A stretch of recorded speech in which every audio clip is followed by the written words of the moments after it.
Assalamualaikum warahmatullahi wabarakatuh. Kami dari kelompok 1 mata kuliah pengantar studi Islam ingin mempresentasikan hasil tugas kami yang berjudul Studi Islam dan Problematikanya. Tapi sebelum itu, kami ingin memperkenalkan nama kami dulu. Nama saya Mufriza Saidi. Nama saya Muhammad Nur. Nama saya Muhammad Rizky. Saya Ahmad Ridha. Studi Islam adalah suatu kajian Islam. Studi Islam itu berasal dari dua kata. Pertama study, kedua Islam. Studi adalah suatu usaha yang dilakukan secara sengaja untuk memperoleh pemahaman yang lebih besar dan untuk meningkatkan suatu keterampilan. Sedangkan Islam itu adalah suatu agama yang berasal daripada Al-Quran dan Sunnah Nabi. Jadi studi Islam adalah suatu kegiatan belajar yang lebih mendalam untuk memahami lebih dalam tentang keislaman, tentang Al-Quran dan hadis. Dan studi Islam ini bukan hanya orang Islam saja yang mempelajarinya, tetapi orang non-Islam pun juga mempelajarinya. Kedudukan studi Islam ini sangat penting karena studi Islam mempelajari tentang kajian keagamaan. Bukan berarti mata kuliah yang lain tidak penting, tetapi studi Islam ini mempelajari lebih dalam tentang keislaman dengan sumber-sumbernya, yaitu Al-Quran dan hadis.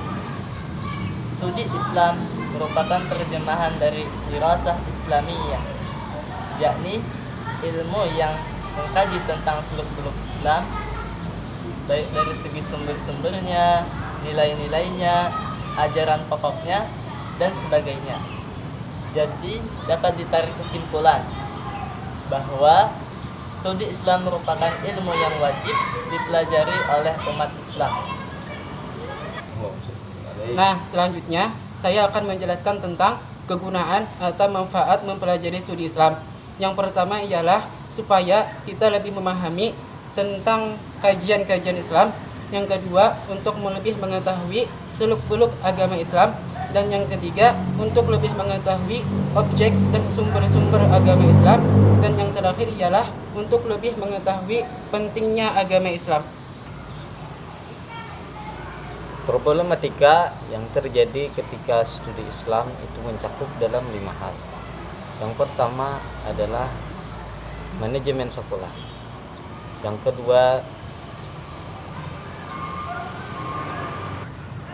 kedua adalah tenaga pendidik. Yang ketiga, peserta didik. Yang keempat, dukungan orang tua. Yang kelima adalah sarana atau prasarana. Pertama, manajemen sekolah.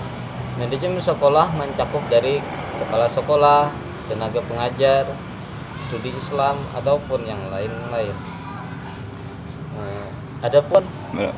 Adapun dalam hal permasalahan dalam manajemen ini, yaitu kurang aktifnya kepala sekolah, guru-guru pengajar dalam memberikan atau mengarahkan akan pentingnya pelajaran dalam studi Islam tersebut. Solusi yang ditawarkan adalah menyadarkan bahwa akan pentingnya pelajaran atau studi Islam bagi kehidupan kita, baik kehidupan dalam sehari-hari maupun bermasyarakat. Yang kedua, problematika atau masalah yang terdapat dalam studi Islam itu terjadi pada tenaga pendidiknya.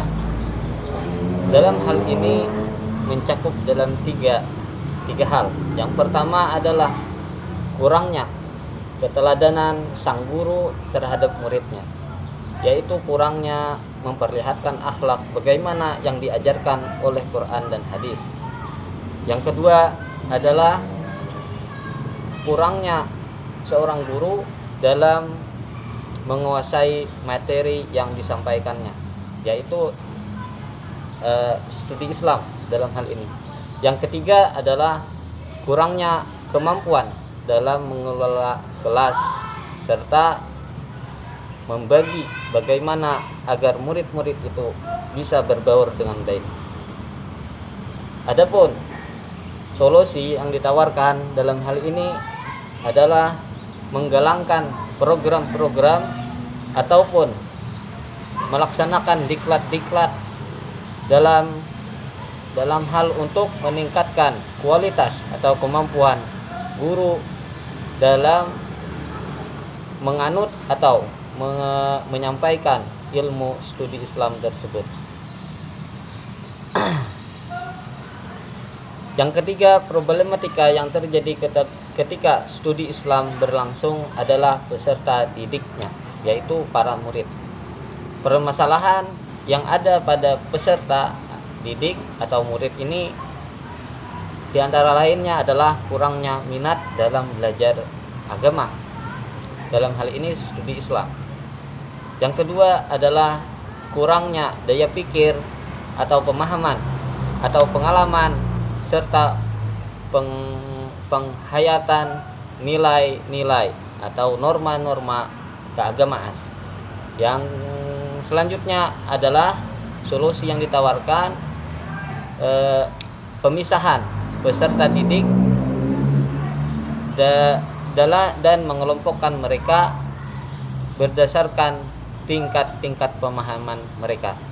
Yang selanjutnya, permasalahan atau problematika yang terjadi pada studi Islam itu yaitu kurangnya dukungan dari orang tua.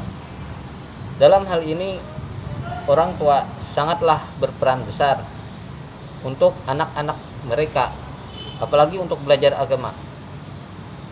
Adapun solusi yang ditawarkan dari pihak sekolah mengadakan persatuan orang tua murid atau yang disebut dengan POM, Persatuan Orang Tua Murid, serta dalam membahas problematika pendidikan agama di sekolah tersebut.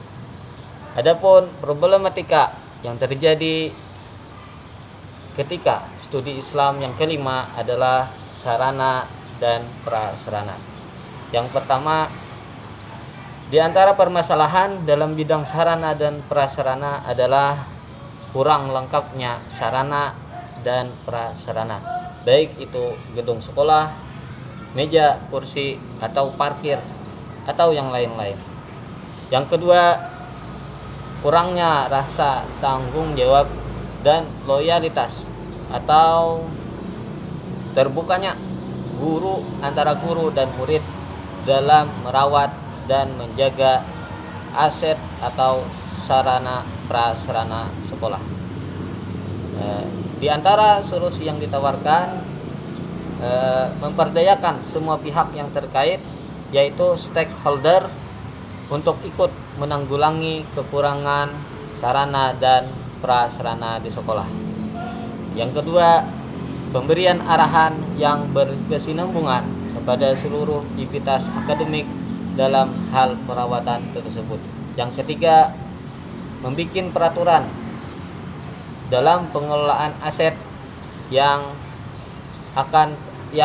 terlaksana dengan baik serta dipatuhi oleh murid-murid sekolah tersebut.